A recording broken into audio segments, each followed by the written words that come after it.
This is the Detroit Sports Podcast Network.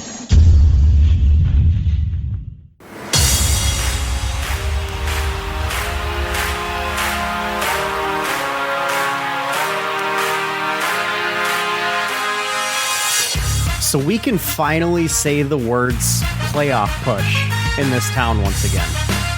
It's been like 10 years, but we can finally say those words, not ironically, might I add, in the city of Detroit. Imagine me telling you that 6 weeks ago. I'd have called you crazy. Obviously, it is only one of our teams that is in that discussion. Well, technically two, but we only talk about one of those two on the podcast that is in that discussion for a playoff push, and that being the Lions. Mm-hmm. But we're obviously going to get into that quite a bit here on this episode, along with some talk about some Pistons news that recently came out and what the rest of the season could potentially hold for that Pistons team. But this is the Fan Report, where it's by fans. For fans. You can follow us on Twitter at RealFanReport. Is where you can find us. We are brought to you by Detroit Sports Podcast at Detroit Podcast. I'm Nick, and my co-host here is Andrew. What's up, guys? This is episode number 183. And let's just get right into it, because obviously we didn't have an episode last week, so there's going to be a lot for us to talk about this week. As I mentioned in the intro, we have the Lions playoff push. We had some huge news coming on the Pistons front that's led to more speculation, and the rumor mill is starting to spin quite aggressively, if, for a lack of better terms. But what did you want to start with, Lions Pistons? You know what? Let's start with Pistons today. Let's end with Lions. Let's try to see if we can get through some Pistons stuff. Yeah, we'll get the Pistons talk out of the way. First, the news that surprised absolutely no one if they've been following the Pistons. Cade Cunningham confirmed stress fracture, will be getting season-ending surgery. Should be back in time for training camp. Are you at all relieved by this news? Yes. I kind of am too, because it tells me that we have the root cause of the issue. We know how we're going to fix it. We have like a timetable for his return, and we hope and have reason to believe this won't be something that affects him for years down the road. This isn't a Grant Hill situation where he has a chronic ankle issue and he's never going to be the same and it's going to bother him forever. Like, this is something that we're hoping can just get fixed right away, get the surgery, and be done with it. I honestly, I compare it to like a Tommy John surgery for a pitcher in the MLB. Like, it's something that you get it done with, you get it over with, and you move on with your career, and you probably come back much better because of it. So, that's kind of how I feel about Cade opting to get the surgery for the stress fracture. Yep. I'm just glad we got it figured out so that it's something that hopefully won't be bothering him anymore. And it honestly helps the tank a little bit this year. I know, this isn't a team that should be tanking anymore, but they have, retaken the claim of the worst record in the NBA. So they are up there. And obviously, though, on the other side, it does suck because, this would have been a crucial development year. Right. It's a year lost for your potential developing that chemistry with Jay and Ivy in the backcourt. It would have been not just that, but developing the chemistry with a completely reinvented Isaiah Stewart on the outside. Too. Like, this doesn't just affect Cade Cunningham and Jaden Ivey. It affects guys like Sadiq Bey and whether or not they're going to be able to continue to build their chemistry and their game with playing alongside Cade and Ivey. And it affects Isaiah Stewart's game because, well, he doesn't have his point guard anymore. And not to say that Killian Hayes hasn't stepped in and stepped up, but he's not Cade Cunningham. No. But on our show a couple weeks ago, I had said that the one thing I'll say is if you do get the surgery, just make the decision in time to be back for training camp, because let's at least get some of the growing pains. Hopefully, get the growing pains out of the way during training camp, preseason, and maybe have somewhat of a gelling product in the court to start next season. Has he ever had a full training camp in his NBA career yet? This season, he did. Did he have one? Did he have a full one this year? Okay, because I thought he was still missed half a training camp. Okay. Well, regardless, it's very important that he has an off-season workout in a training camp that gets him ready for next season, just because he didn't get a lot of time to play with Jaden Ivey. He didn't get a lot of time to play with the new and improved Isaiah Stewart. And he's going to need to get some time playing with those guys. Not to mention, you also have what's likely to be a top 4 pick coming in next year. Yeah. So there's going to be a lot of growing pains with this lineup, and which is only going to get even younger, even though it's already basically a kindergarten playground. Like it's only going to get younger as we add pieces to this team because they're going to come through the draft. So yeah, they're going to need time to get to gel together and play together and get used to each other's game. And, you know, God willing and God hoping it's Victor Wembanyama. Yeah. But who knows? You know, it could be anybody. It could be Scoot Henderson. It could be any of the other names that are out there. So it's going to take some time, which makes me wonder. Like, I know I've set my expectations for next season, and I'm not going back on those. I expect us to make the playoffs next year. I am stamping that. That'd be quite a jump from top 4 to year 4 of your rebuild. You can't take 5+ years in the NBA and consider yourself having done a good job. I'm sorry. You just can't. And 5 years is too long for a total rebuild. I'm sorry. It just is. At least in the NBA and especially in the NFL as well. Baseball, yeah, it takes a little bit longer because you're drafting 16-year-olds. But in the NBA, it shouldn't take you more than 3-4 years to get a full rebuild complete and ready to go. Yes, you can still add to that, but you should be competing by year 4 at the very least. It's part of the reason I could never fully invest in the MLB draft is one, it feels like it's 100 rounds. Dude, it's 47,000 rounds with the rounds also have 87 picks in them. There's only 30 teams in the league. How are we on pick 65 of the 4th round? And then on top of that, the guys you're drafting, well, see them in 5 years. If you're lucky to see him in 5 years, this dude drafted 1st overall. He's 28 years old now, and he's never seen major league action. That's just how baseball drafts go. These guys that get taken in the 1st round, how many? What percentage of them doesn't make it to the big leagues? It blows me away, and it's because of the fact that they're drafting high school players. But back to basketball. So I'm still staying steadfast in what I said coming into the season, which was, as much as I love Victor Wembanyama and think he's going to be a franchise-altering talent, that is not my goal. And I know now, really, that's really all we have left at this point. And I'm saying that's really all we have left at this point is the tank. We're not playing. We're not good enough to play for anything. I still think that the path forward for this team, what I'm expecting from Troy Weaver, what will be an indictment if this doesn't happen to me by next season, is to actually attract established talent, or via free agency, via draft. Via free agency, via trade. Will drafting Victor Wembanyama be awesome? Yes, but I'm not. The draft is not my focus for going into next year. I kind of agree with you, just because of and that kind of alludes to my expectations I'm being steadfast on for next season. You have so much cap space going into the offseason, and because of the fact that your team is only going to get younger with this next draft pick, that just makes it ever more ever more present for a vet leader on and I'm not talking a vet leader that's 9th in your rotation. I'm talking a vet leader that is in your starting lineup, playing big roles, playing a big chunk of minutes, and we're not talking about bringing another Alec Burks in here. I'm talking a true vet leader that is playing a big chunk of the game. And if you really want to talk contending for the playoffs next year, that's what you need. And it is. Yes, Victor Wembanyama is probably better for you in the long term, 100%. But if you really want to make playoffs next year, I don't know if I'll be honest with you. I think it's what you need to make the playoffs within the next 3 years. Yeah. Because the guys you're drafting are 19 years old. Your best players on your roster are 20 years old or 21 years old. They're not going to be hitting their strides for another couple of years. So if you want to be competitive over the next 2 to 3 basketball seasons, you need a vet leader in this locker room. And frankly, if you don't get one, I'm not so sure that the guys that are 20 and 21 are going to pan out to be a leader because they've never been taught how to be one. Yeah.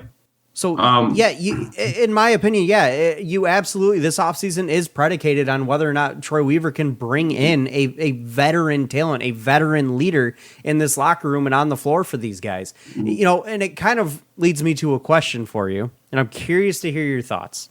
Let's say the Pistons don't get lucky in the lottery. They land at number 2. Okay. Scoot Henderson's there. Obviously, I can't do this with the number 1 pick because of who's there. Like in most years, I would say the number 1 pick. But in this year, I'll say the number 2 pick.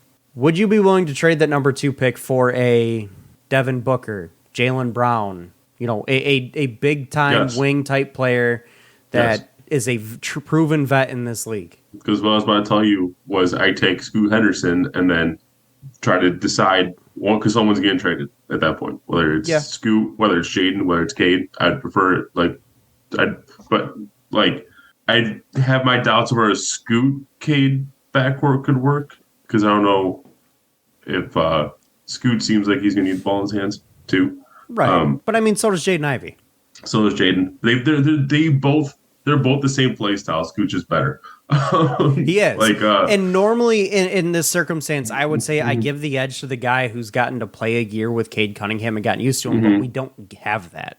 Yeah. So it's that advantage is kind of taken away from Jaden Ivey. So, and I was going to say, I draft Scoot, he's going to net you something significant in a trade. And if that just means trading the number 2 picture up before you even make the pick, sure. But it's got to net me something significant, because that's what I'm looking at if I'm sitting number 2 with Scoot. Because you can't have both Scoot and Ivy, and Scoot's going to net you more. So most likely, yeah, unless Jaden Ivey has just an absolute tear of a rookie season, end of the rookie season, and he ends up winning Rookie of the Year. You could probably get a large sum for him, but at that point, I'd be looking to trade Scoot over Ivy anyways. But in my opinion, and obviously, let me get this straight: you're not going to be able to trade the number 2 pick for Devin Booker straight up. Well, yeah.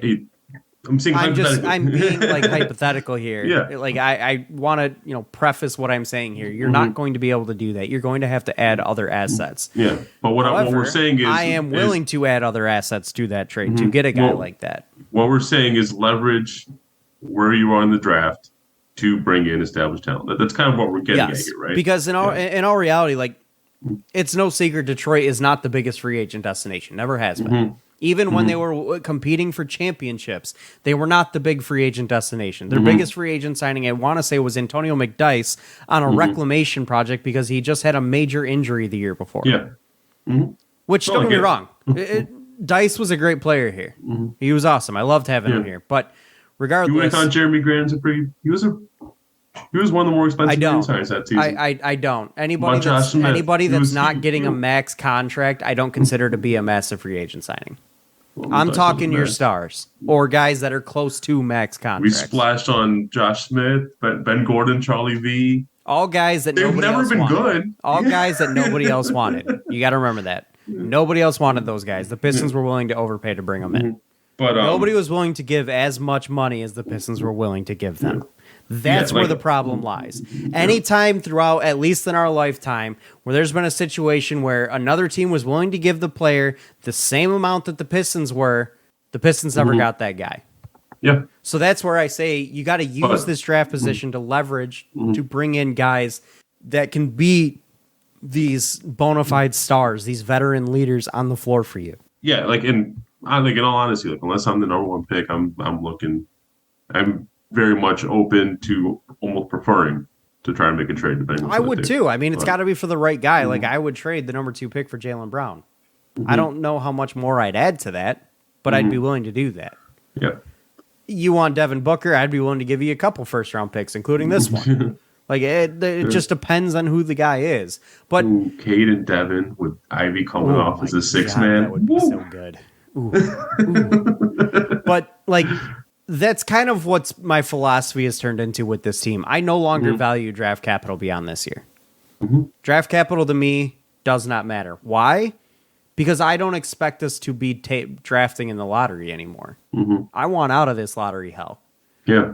So it should. Plus, you're looking at a spot. If you add more draft picks, some guys are gonna have to go. You can't sign everybody. Right. Not just that, but how many young? We've already got enough young guys here. How many more do you want?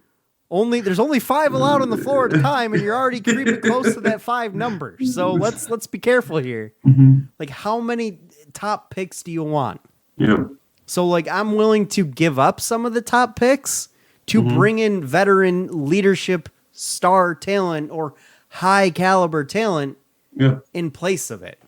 Yep. Because it'll just make everything else better. And speaking of trades, the rumor mill has been churning these past couple of days since the Cade injury news. And James Edwards actually did a very good job of breaking down, like, and sorting out everything. Before you finish that. Yeah. So a couple weeks ago, we asked the question, before we heard the Cade news, we asked the question, what do we want the Pistons to do this year? And we asked the question for the Lions as well. We asked, do we want to see the Pistons try to win some ball games to build their confidence and learn how to win? Or do we want them to tank? With the Cade news, does that question, or does your answer remain the same? Yes. Honestly, mine does too. However, looking at this roster, I don't think they're capable. Yeah. Like, my answer is still, I want to see this team win ball games. Like, if this team still managed to pull out 30 wins by the end of the year, I would be ecstatic. Yeah. I just know they're not going to be able to. Like, I think I should rephrase. And what I'm trying to say is, like, I don't want us to go out there with the goal of losing. Like, I'm not watching this game to see them lose. What the hell are his lineups? But, like, Can we get rid of him already?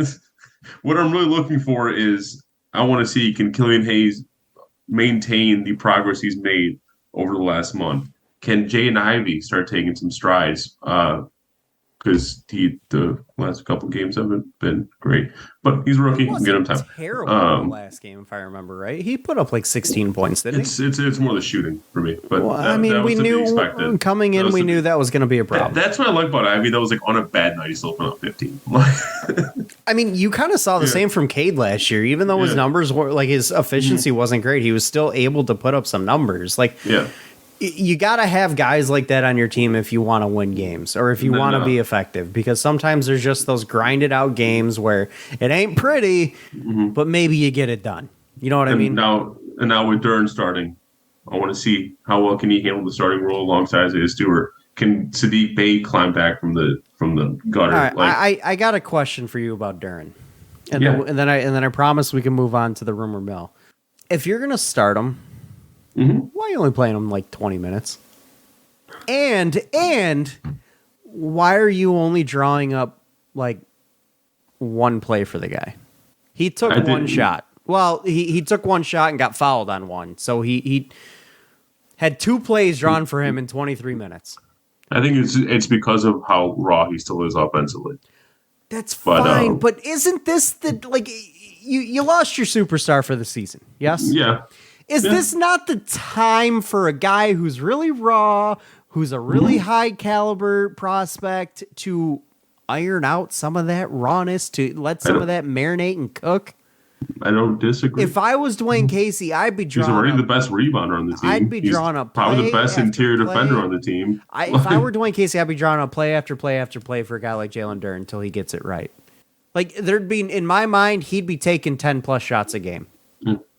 Is he making 50% of them? No. Even though they're probably inside 10 feet? Probably not. Well, but you know what? That's okay. That's what I was about to bring up, is, like, even on the low volume, he's actually, like, even though it's low volume, he's actually been pretty efficient. He's been efficient, but, like, he's taking 2 shots a game. Like, you better be efficient when you're taking 2 shots a game. But since he's entered in the starting lineup, 5 for 5, 5 for 7, 1 for 1. I want to see him taking 10 plus shots a game. Yeah. I do. I agree. Looking at him as the future center of this franchise, like the long-term center option for this franchise. In today's league, you need your center to be an offensive force. It makes it a hell of a lot easier for your guys around the perimeter to be open if your center is a force. Look at the Sixers. Look at the Nuggets. Look at the all the teams that have a big time center down low. It's a hell of a lot easier for those teams to have a good look at a shot outside when the center is a force.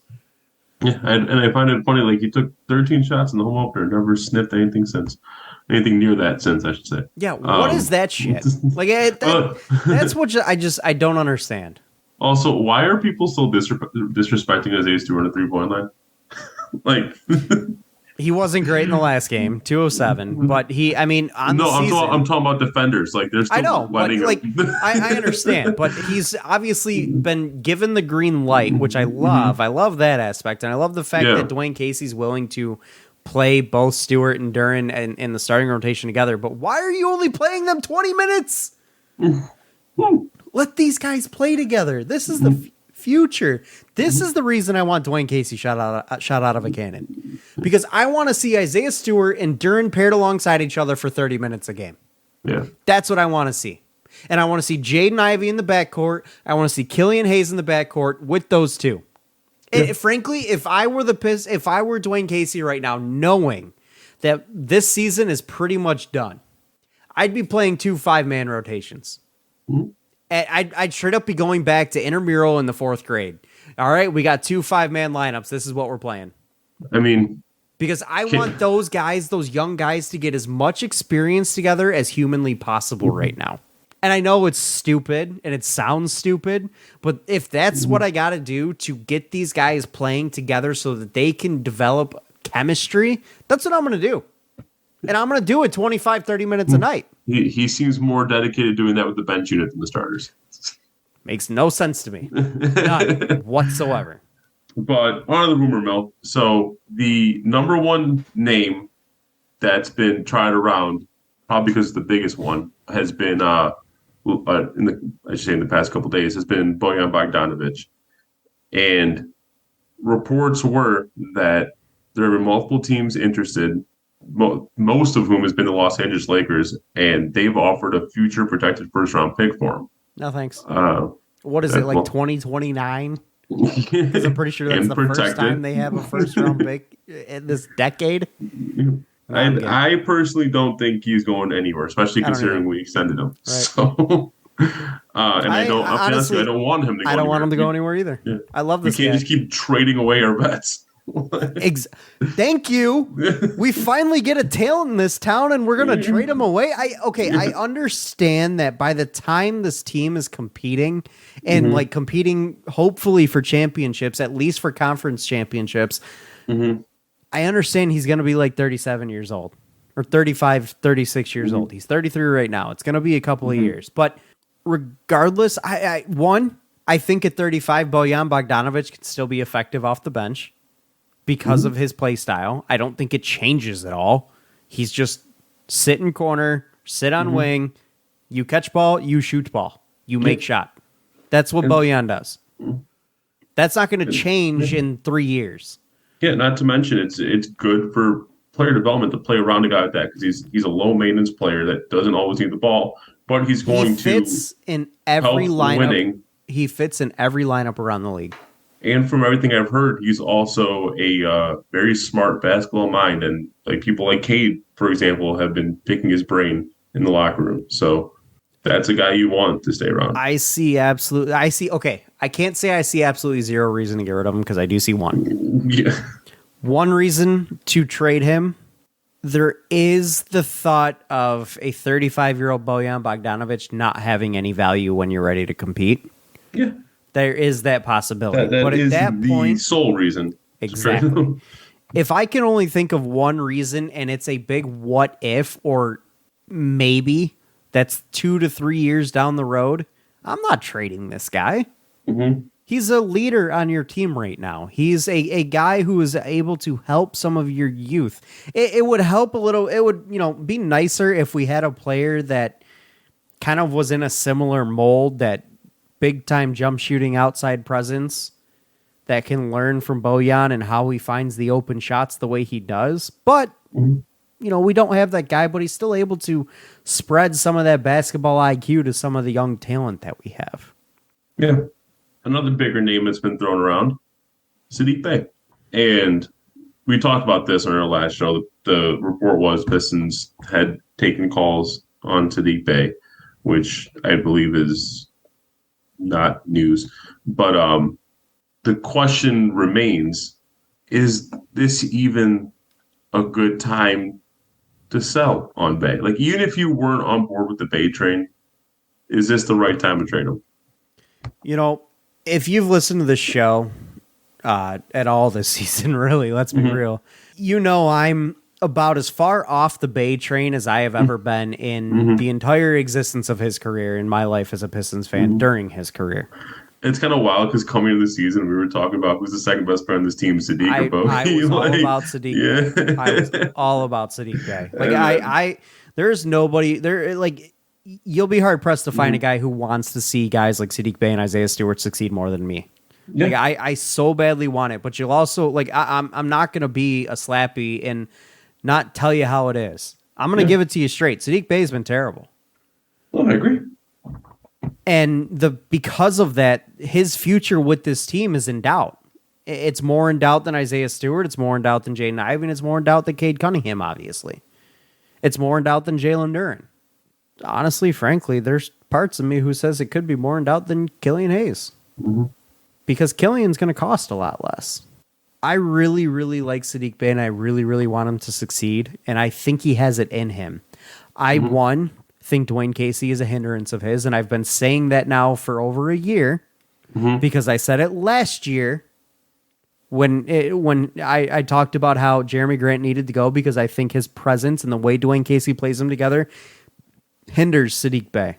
I believe that then, and I believe Dwayne Casey's a hindrance for Sadiq Bey now. But now is not the right time to trade Sadiq Bey. You're talking about a 23-year-old who has shown an ability to be a leader, to be a voice for this team, to be unselfish, but also a guy that's got talent. And it's not showing it right now, but he's got talent. And we've seen it. I mean, the dude put up a 50-point game at the age of 22 years old. How many 22-year-olds can do that? Not many. Brandon Jennings was the last one at that age. Right.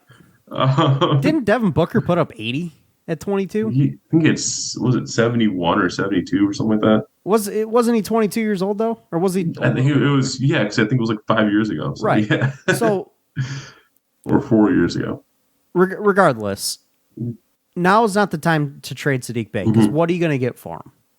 And it's not. I promise you, it's not going to be equitous value for what Sadiq can bring you. Do I think that a move to the bench could be beneficial for a guy like Sadiq Bey when everybody's healthy and moving along? Yeah, sure. Obviously, we're not going to get that right now. I think he's been coming off the bench. I'll tell you. I know, but I'll tell you what. If I were Dwayne Casey, I would put him back in the starting lineup. And here's why I say that. Because this year, it's a growing pain year for him. Let him figure his game out. Let him figure his struggles out. Give him the minutes. We're not entirely worried about wins and losses this year. So let this guy figure out his game. Give him 25, 30 minutes a night and just work. I would put him back into a bigger role. Doesn't necessarily have to be the starting lineup, but I would put him back into a bigger role this year. If he still hasn't figured it out by next year when Cade's back, then I move him to the bench. Then I allow him to try to figure it out off the bench. But I want to see Sadiq Bey continue to work hard and continue to play and figure this thing out because I think a lot of it has to do with the fact that Dwayne Casey just doesn't know how to use this guy. Okay. I think the argument for keeping him coming off the bench is to allow him to play more small ball four. That's fair. That is fair, which is where he has shown some of his best basketball, especially defensively. He's shown quite the inability to guard like quicker threes. So, which coming into the NBA, we knew that was going to be a little bit of an issue. He's not the most athletic player. Yeah. Interestingly enough, over the last 5 games, Sadiq Bey is actually averaging 17.4 points per game on 39% shooting from three. He's slowly starting to pick it back up a bit, but he's not strung there consistently enough where you're like, oh, his trade value's up. But like if you really games? Last 5 games, if you really wanted to move on from Sadiq Bey, I'd see where this trajectory goes. Maybe wait till the deadline, because now is not the time to do it. But also, I'm not quite on board moving on with Sadiq Bey quite yet. So, And I mean, I'm not either, because again, because if he does pick it up, and then I'm like, oh no, I don't want to trade him anymore. He's good again. Here's what I'm gonna. Here's exactly. Here's what I'm gonna say, and this is how I want Troy Weaver to go into the trade deadline. Mm-hmm. I'm not willing to move on from any of our young guys at the deadline. I agree. You want to talk Bojan Bogdanovic? Fine. You want to talk Alec Burks? Fine. Marvin Bagley? Fine. Anybody over the age of 24 I'm years actually old. highly interested in moving Marvin back. I am too. To the extreme, might I add. You want to talk about anybody over the age of 24? Yeah, I'm fine with that. Mm-hmm. Anybody under the age of 24? Not available. In my opinion, I would just, if I'm Troy Weaver, I would just believe in what I've built and what I'm building. Mm-hmm. And that's the philosophy I would stick to. I don't really want to trade Bojan. He'd be probably the grandfather in the room that I would keep. But beyond that, you can take whatever. I don't think a deadline deal is where the Pistons need to, because we talked about we need to bring in a veteran leader and a veteran presence. I don't think a deadline deal is where you get that done. I think it's a deal you're on probably draft more day. likely to, you're probably more likely because then you have the solidified draft capital. Yes. But maybe you can entice people with the Wembanyama sweepstakes. Like, this is your lottery ticket. Take it or leave it. I don't know. That is true. I mean, honestly, you bring up a good point there because this is the 1 year where you could do that. Because of the presence of a Victor Wembanyama, you'd be like, hey, we're going to end up with the best odds to land Victor Wembanyama. How badly do you want that opportunity? Teams may be willing to jump on that. It is how much of a gambler are these these GMs? But that was going to be the next thing I was going to ask you. Like, is that too much of a gamble for you, as a Pistons fan, to give up the shot at Wembanyama? Yes. Like, we're cool with trading it once we find out we have 2, 3, 4, or whatever. Right. But are you cool with trading it before the lottery? Who am I getting? Who am I getting? Honestly, you're going to have to give me You're going to have to give me a young star. Like who? Even some of the young stars, I think I'd pass on. I'm probably looking at God, I don't even know. Luka, Tatum. All right. Like, you want the chance to get Wembanyama? Come on. Right. Tatum might have pissed Boston fans off enough in the playoffs last year to maybe you get Tatum, but no, you ain't getting. I promise you're not getting Tatum. I promise you. In my opinion, straight up, and this is coming from things I've heard from Boston fans as well. In terms of value, they look at him in the same light as a Luka Doncic, and they should. He's a superstar. So you're not getting Tatum, you're not getting Luka, but frankly, that's probably the caliber of player that it would take to pry the possibility of getting a Victor Wembanyama for my hands. So yeah, all right. One name that I actually think is inevitable is Nerlens Noel. No surprise there. This dude's on the move more than.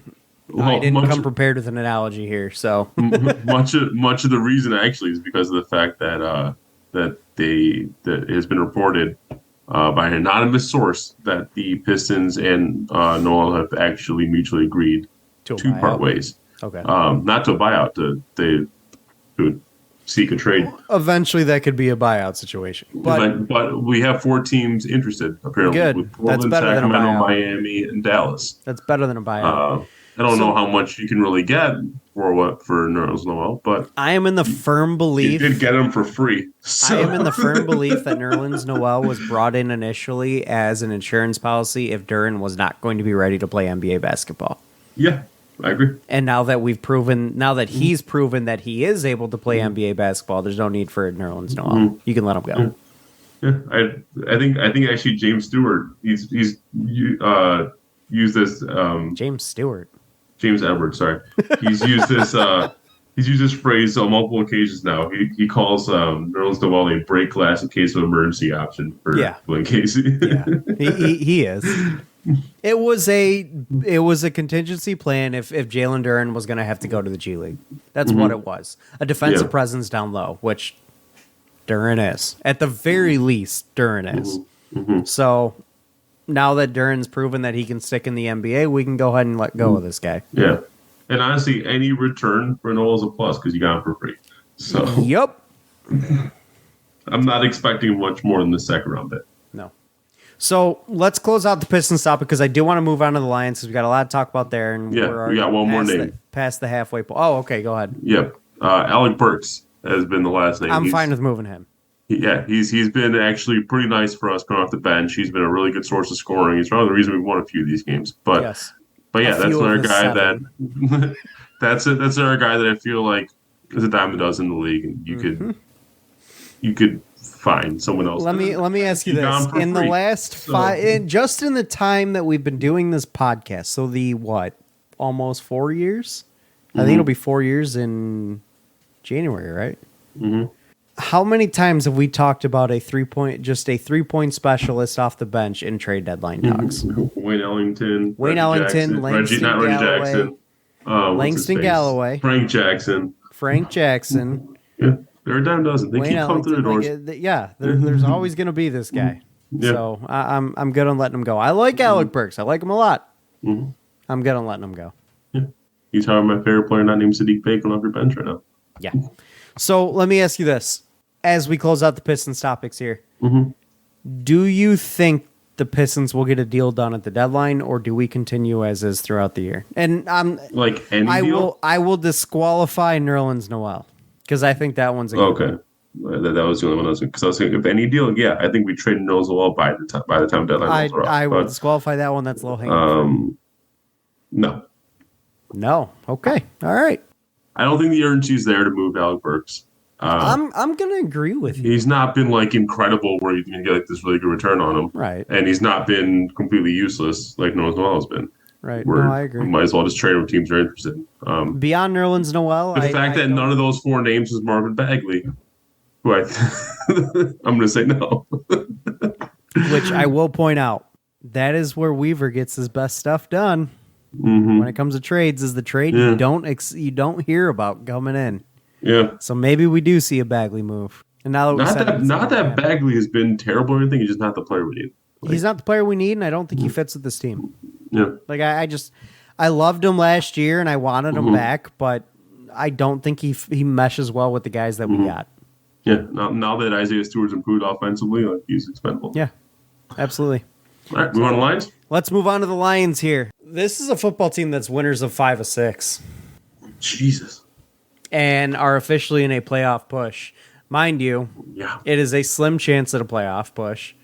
Or slim chance at a playoff. I feel like there's a lot of people in this city saying, if they win out, they're making the playoffs. I'm like, hypothetically, in theory, 10 wins should get you in the playoffs. But if you look at what needs to happen, there's a lot that needs to happen. Even I would say if the Lions win out, there's a less than 10% chance they don't make the playoffs.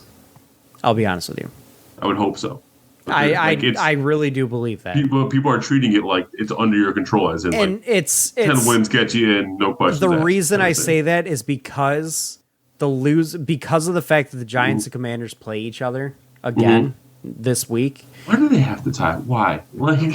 Unless they tie again, which extremely unlikely. And even if they tie again, they're going to do it on purpose. The reason I say it though is because the loser of that game likely has to win out to make the playoffs. And that's where the Lions will be in the same boat, obviously. But the loser of this week's Giants Commanders game has to win out. Because at that point, that'll be their 10 wins. They'll be 10-6-1. Yep. And I'm not confident that one of those teams can do that.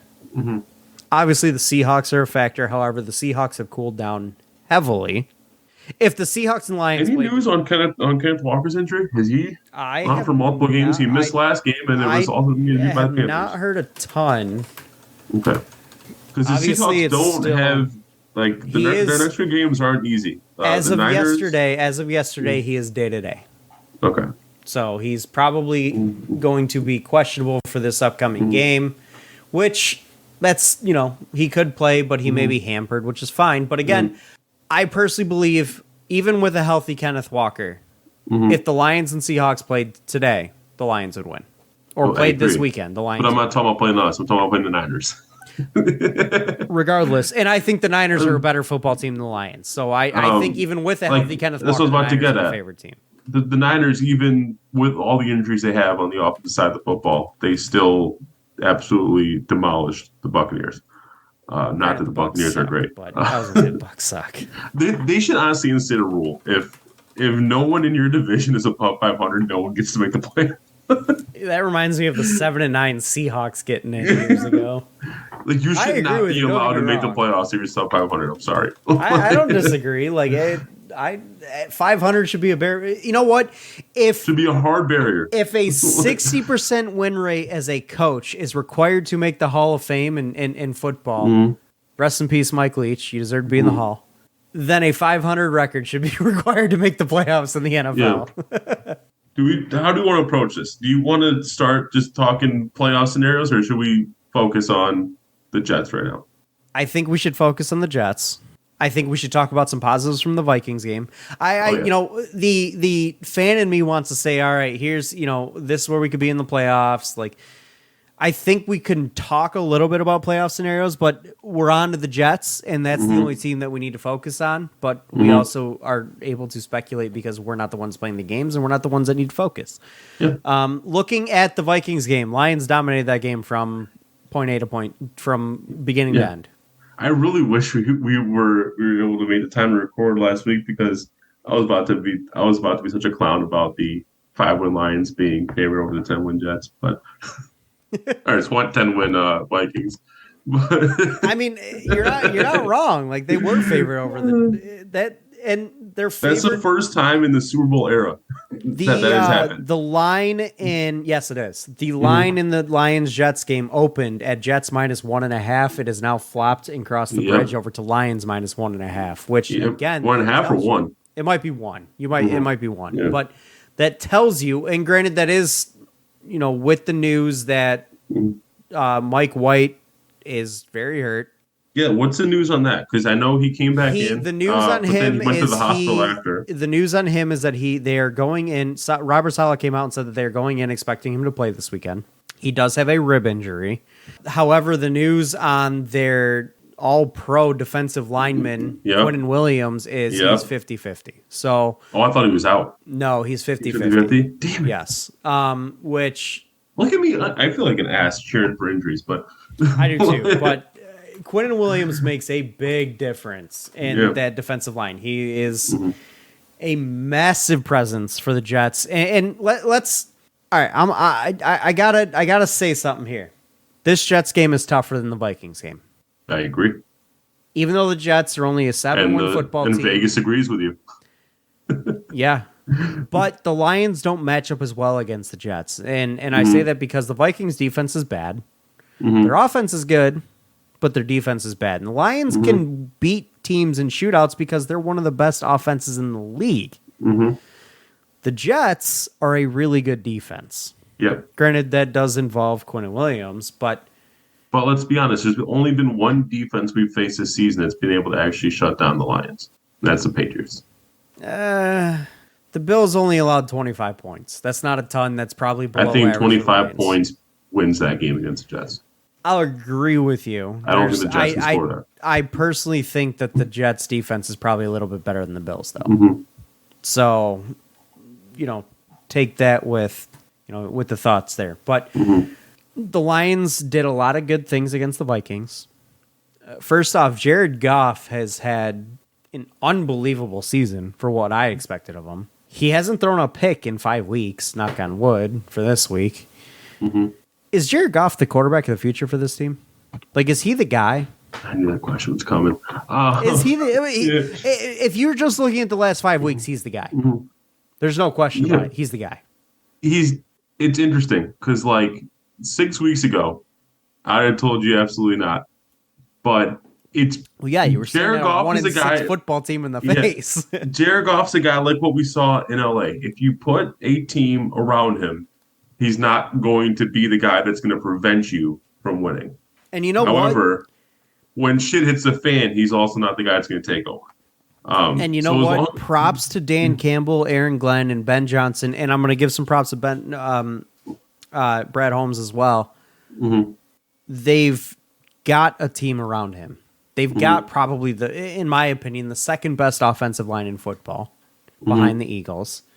And the defense has stepped up in a way that I could have never imagined after the first 6 weeks. Yeah.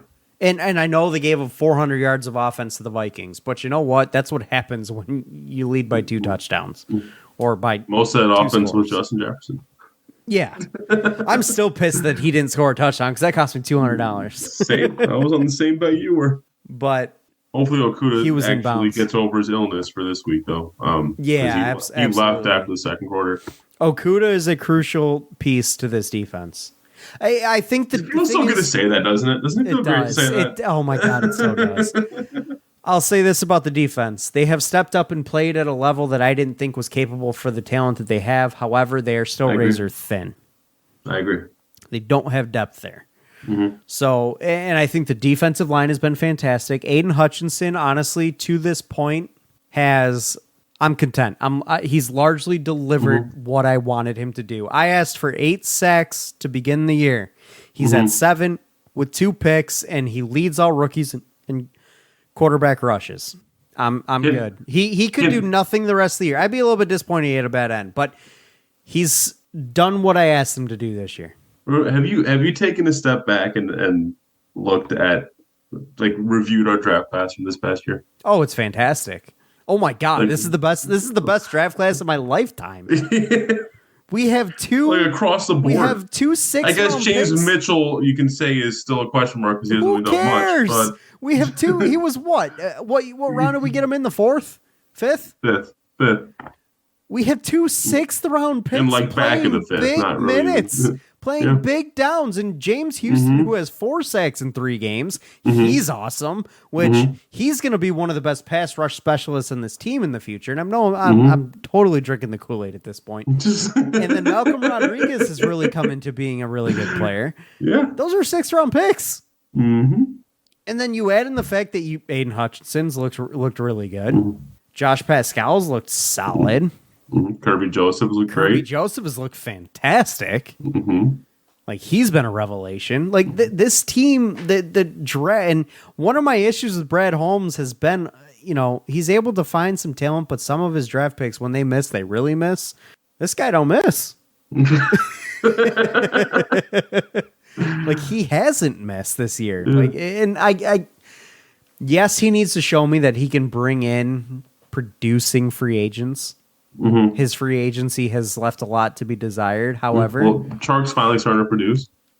He has looked real nice. Now, I saw a good question today on Twitter. I was on the Twitter sphere. Given the situation where cap wise you can keep one of the above, yes, which one do you keep? Yes, Jamal Williams or DJ Chark? They are both free agents at the end of the year. Jamal, because I don't trust the others to stay healthy, and DJ Chark, I feel like his playing time is going to lessen as Jameson Williams' playing time increases. I agree with you. As much as I'd love to see DJ Chark become like a third option in a receiving core, which, my God, that's deadly. Jamal Williams has been nothing short of a steady presence. Yeah.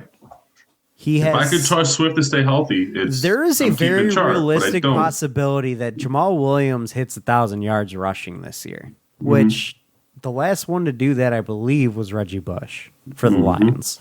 I think you're right. That kind of steadying presence is so important to a team that wants to have the personality of a dual threat, which the Lions have.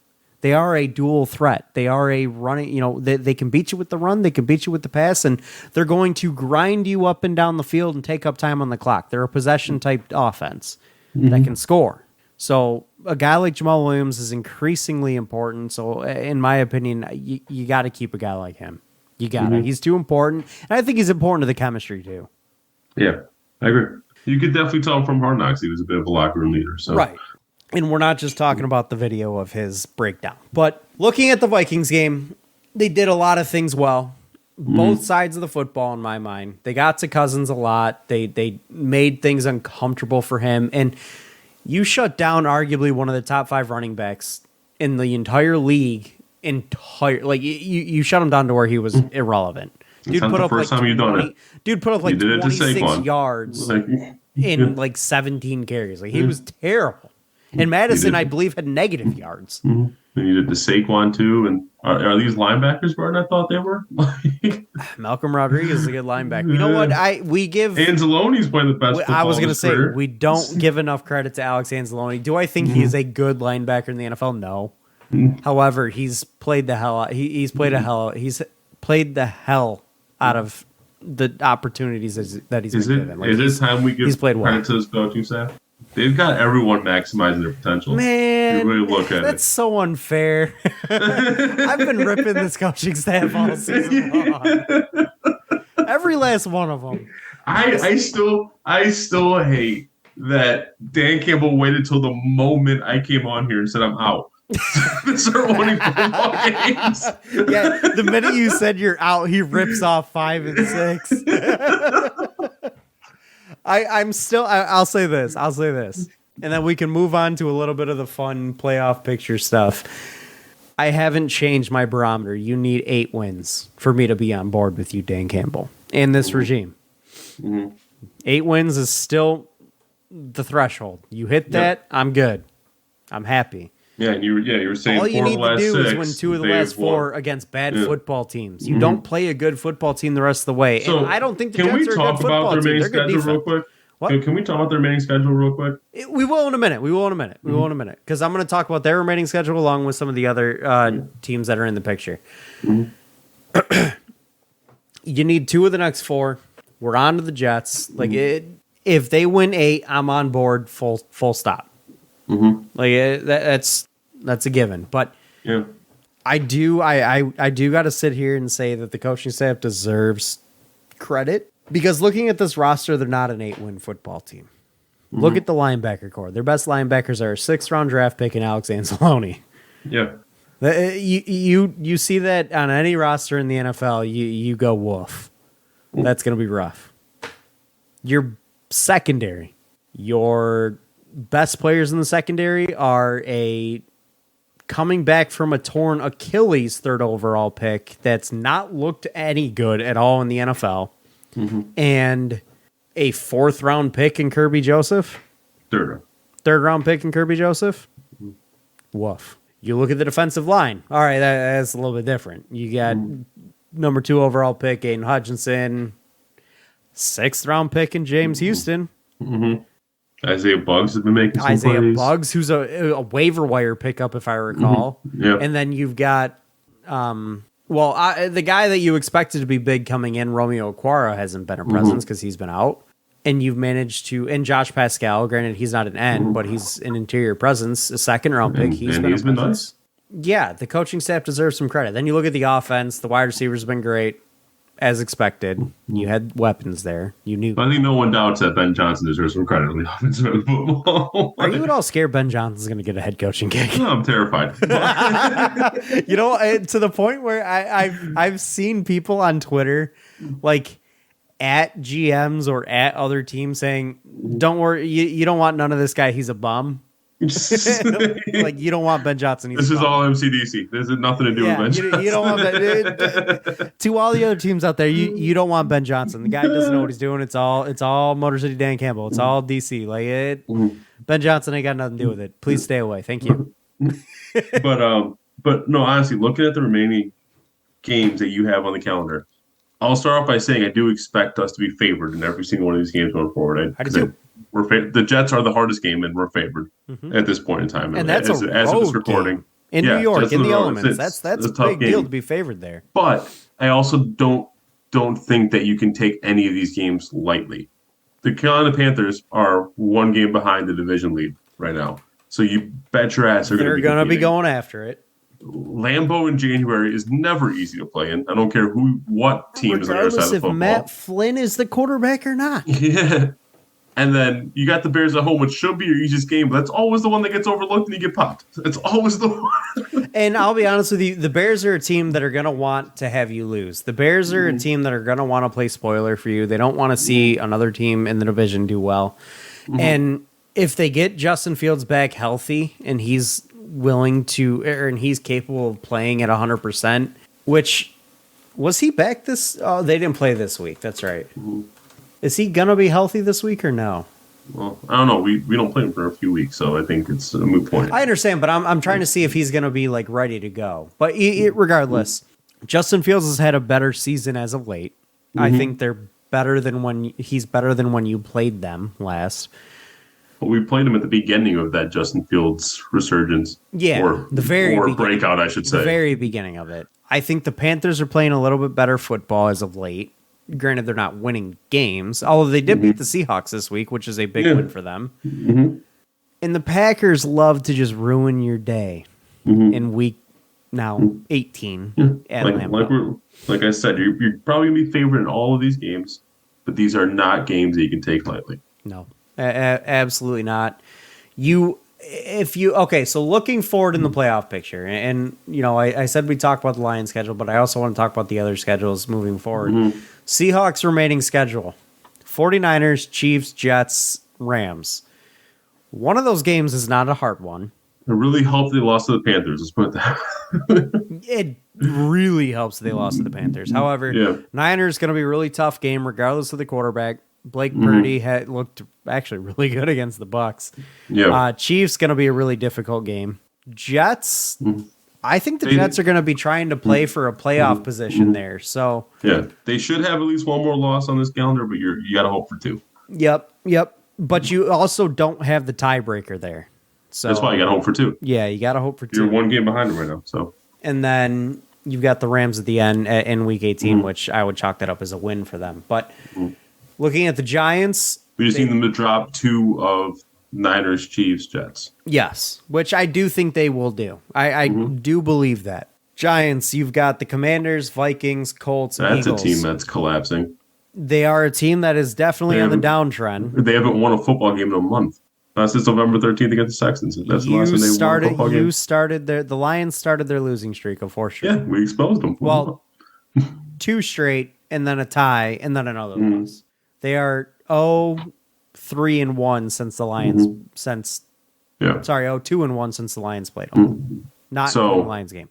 Quite frankly, don't care who wins between the Giants and Commanders as long as one of them loses. One of them has. Even honestly, anything can happen in this game because I don't think a tie in this game helps either team. Yeah. Because that just takes a win out of their win column, and they need that win at this point, especially with the Lions' remaining schedule. So yeah, I do actually believe slightly that there was a possibility that both teams were agreeing on a tie in the game that they played against each other, just because that gets rid of the Lions tiebreaker. This game, I don't think there's going to be that possibility. But if you want to know who, like, in terms of remaining schedule, who we probably would need to lose, I would argue it's the Giants. I think the Giants are capable of beating the Vikings. Then they have the Colts at home. That's our winnable game. And then we don't know what the Eagles are going to try it out in Week 18. I agree with you. However, we could look at it from the other side of we only need to beat out one of these teams, right? True.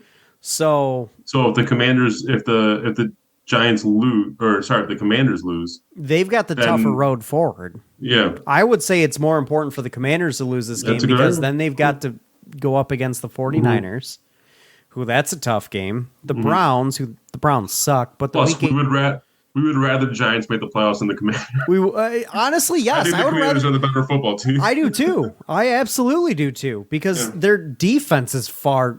Granted, the Giants also have a good defense, but I think the Lions have proven late that they can handle the Lions have proven that late that they can handle the Giants. Versus the Commanders at the beginning of the season, a completely different football team. So, Commanders also beat the Eagles. Giants ain't beat the Eagles.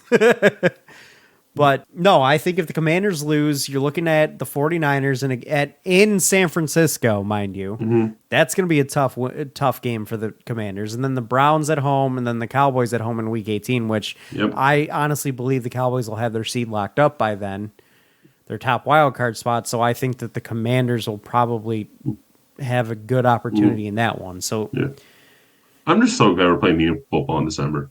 We are. And looking back, and we can close out today's show with that, is that not what we asked for at the beginning of the year? Meaningful football in December and January. Yes. And that's what we've got. Now, to continue this meaningful football, the Lions have to continue winning. You have to win out. Yep. You're not making the playoffs if you don't, outside of a total collapse from two teams that are in the bubble. And that's not with, anybody behind you jumping you and having a great end of year too. Yeah. Because the Packers I know there's are right technically there. a possibility for you to make the playoffs if you only win 3, but I want to leave as little to fate as possible. It would be one of the most Lions way of making the playoffs. Remember when they started, what was it, 7-2, and then they ended up going 9-7 and backing in? Yeah. We had the red carpet laid out for us during the playoffs, and we still barely managed it. It was like you needed to win one game in your last 4 to lock up your division, and you didn't, and you couldn't do that. Like it was. Yeah, I want to say that was the 2013-2014 season, I think. You might be right, but anyway. Either way, we are talking Lions playoff push, and we're gonna continue to talk Lions playoff push. We're on to the Jets. Tough game this week. This is the toughest game that you have remaining, in my mind. In the New York winter, outside. Vegas is on your side, though. So let's close out this week's show. Andrew, Lions -1. Who you got?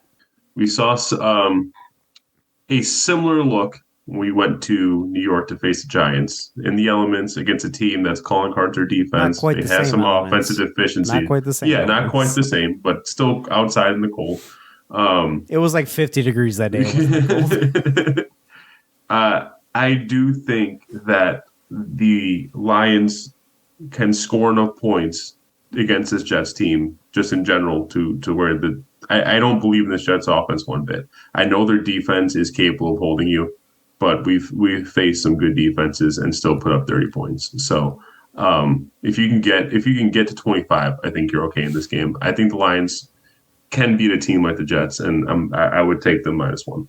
I think Dan Campbell, Aaron Glenn, and Ben Johnson have this team operating as a machine and at a level that none of us thought capable. I think they're a far superior team of anybody they've got the rest of the year, including the Jets. I'd take the Lions -1. Not to mention, you're talking about a Jets team that's kind of reeling. They've dropped 3 of their last 4. Yeah, one team is trending in one direction, the other is trending in the upwards direction, and I'm going to take the team trending in the upwards direction. That's the Lions. They're the hottest team in the NFL for a reason, and it starts with the coaching staff. The Lions are going to win this football game. I'm calling it now. All right. All righty. That is going to call it this week, guys. We're all about the Motor City Kool-Aid this week. Jesus. Mine has a totally change. That might be the most Detroit Kool-Aid-esque show we've done in the history of this podcast. Yeah, that's easily in the history of when we've been recording in general. This is the most positive we've ever written about the Lions. This is also probably the latest in the season that we've been relevant. So, True. Anyways, that is it a call for this week, guys. Thank you for listening. Follow us on Twitter at RealFanReport. Thank you to Detroit Sports Podcast. As always, you can follow them at Detroit Podcast. This has been the Fan Reporters by fans. For fans. We will catch you guys next week. Have a good one. Enjoy the game. Peace.